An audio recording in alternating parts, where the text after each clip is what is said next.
Hey guys, Pitmaster here. Another week coming up, another great week of training, another great week at the pit, another great week of having fun. Um, this week we're going to be pushing a lot of basics again. I got a defensive combo that is just about pairing a front kick and following through. Nothing fancy, no fancy karate techniques. It's just boom, parry and punch. Basically what I'm trying to do is build up the drills. That's why we're doing so many drills, is so it becomes muscle memory, second nature. Um, if somebody jumps you, I want you to, he throws a front kick at you in the street, I want you to just parry and punch. I mean, instinctively, before even consciously, try to, program it or register it. That's too late. I just want you guys to be safe on the street. One of my main priorities is safety. Safety and health are the two most important, hierarchies that you can have. I mean, without safety, somebody's going to kill you. Without health, you're going to die anyway. I mean, you need safety and health. Martial arts helps you be safer. Training hard, getting these drills, getting the power in your punches. It's safety, and it's at the top of the hierarchy. You're gonna be safer by training hard and pushing it. Health, you're gonna be dead without health, so training hard is gonna help you become healthier, fitter. Fitness and health are very closely related. Of course, you got to have a good diet too, and we always talk about that. But those are the top of the food chain in your life: safety and health. Without these two things, you're dead. You're gone. So we drill, drill, drill. Some people might say I'm paranoid. I don't know. There's a lot of people get jumped in the street. There's a lot of need for self-defense. And I hate for it to be one of my students and they're not prepared. That's why we train so hard. People that say you're paranoid because you train so hard, I don't know. Are they paranoid because they lock their car? They think someone's going to steal it? Is that paranoid or smart? I don't know. Is it paranoid that they put the money in the bank instead of leaving it in a box on their yard? Who's going to steal it?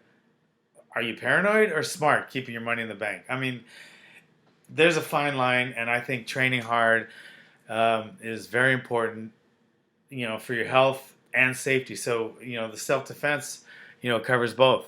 You train at the gym, you get health here, but then where's the safety? You're not learning how to protect yourself. So, just think of it that way. But anyway, we're doing a lot of basics, and we're going to push it hard. This week for conditioning, we're doing maxes, push-up maxes. Okay, these push-up maxes is only 20 a minute.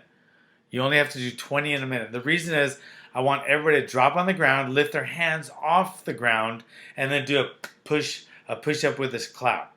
Okay? You just have to do 20 of those.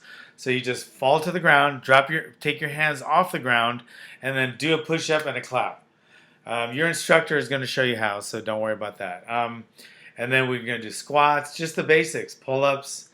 You guys that can't do pull-ups, pull up more and practice. You need to know how to do pull-up. It's such a basic, move. I'm not trying to get you guys to be better pull-uppers.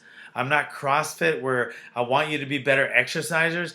But a pull-up is a very, very basic muscle building exercise.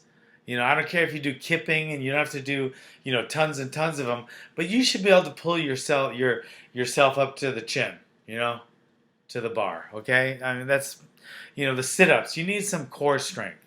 The row. I want you to have more pulling power and the cardio. Burpees. I mean, there's some maxes, and you're gonna have to do them this week, and that's very important.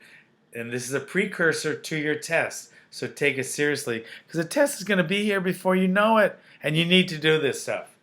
Head kicks are included. If you can't do head kicks, you're not promoting. I don't care anything from green and up above. You need to be able to do head kicks. So if you can't, stretch it out every night. I mean, if you have to, just while you're watching TV, just those legs go out and do some Chinese splits for a while. Really basic, basic move, and I'm not asking too much. Head kicks. So great curriculum coming up this week. A lot of basics, a lot of good drilling, a lot of conditioning. Um, and like I said, take it seriously because health and safety are the most important, in your hierarchy, and we're we're we're tackling them both. There's other things too. We're gonna have a lot of fun. It's a lot of social. That helps you with your health, and there's a lot going on. But push your health and your safety. And I'm preaching, so I'm gonna stop. But okay, let me give you guys a quick story. Okay, a lot of people are making decisions, and we all know that you're a product of your decisions that you've made before. That's why you're where you are right now. It's all about because of the decisions you made in the past. Um, a lot of them good, a lot of them bad, and we learn from the bad ones and the good ones, and hopefully we make more good than bad. Nobody makes all good, and hopefully you guys don't all make bad ones. But anyway, so one of my earliest bifurcations or splits in the road, I was at the road crossroads. I was trying to be a tough guy. It was hard growing up in where the school I was going to. A lot of fights. I wanted to be the tough guy, but it was hard. I'm just this white kid with long blonde hair with a bunch of locals not liking me, calling me a freaking haole, give me your lunch money, yada yada. And I could have gone that other way. I could have started doing drugs. I could have hung out with the surfer haole crowd, or just been that kind of and looked away when somebody gave me a dirty look because I didn't want to get in a fight. I could have done that, but and there's confidence. You can tell when someone looks down all the time and doesn't have that confidence. So I got into a little scrap once because some loco was picking on me and I didn't want to back down. So I got into a little scrap and the teachers broke it up and he was yelling at me, calling me an F and this and F and that. So he said, I'm going to fight you at such and such time, 10 o'clock in the morning on Monday. And he was probably the toughest kid in my grade. Uh, and I just, I couldn't say no. There was a crowd of people, and I wanted to be that guy. I was already training at Godin's. I was, trained to be a tougher guy. I've been training for probably 2 years in martial arts, and I didn't want to be that wimpy guy that always looked down and couldn't stand up for myself. So I said, yeah, I'll meet you there. And I was scared all weekend because I thought, oh, shit, I got to go meet Daryl in the back. The back, it was actually our bathroom. And that's all the buildings had different letters. This was our bathroom. And I had to meet him there at 10 o'clock in the morning. And everyone was going to be there. And I was like, oh, shit. So all weekend I worried about it. But I trained, I practiced. And I met Daryl. I met Daryl at 10 o'clock in the morning on Monday. And I squared off with Daryl. A lot of people around. And I ended up beating him. I kicked him. I punched him. I did, I fought him. And I beat him.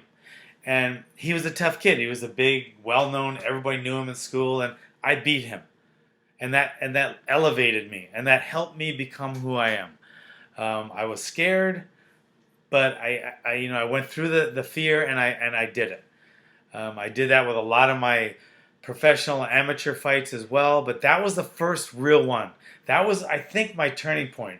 I could have gone this way, always looking down and not taking the fight, and just and then succumbing to the fear, or I could have showed up and fought him, which I did.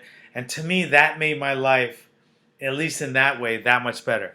It gave me confidence, and then I started fighting, Golden Gloves, and I started doing this.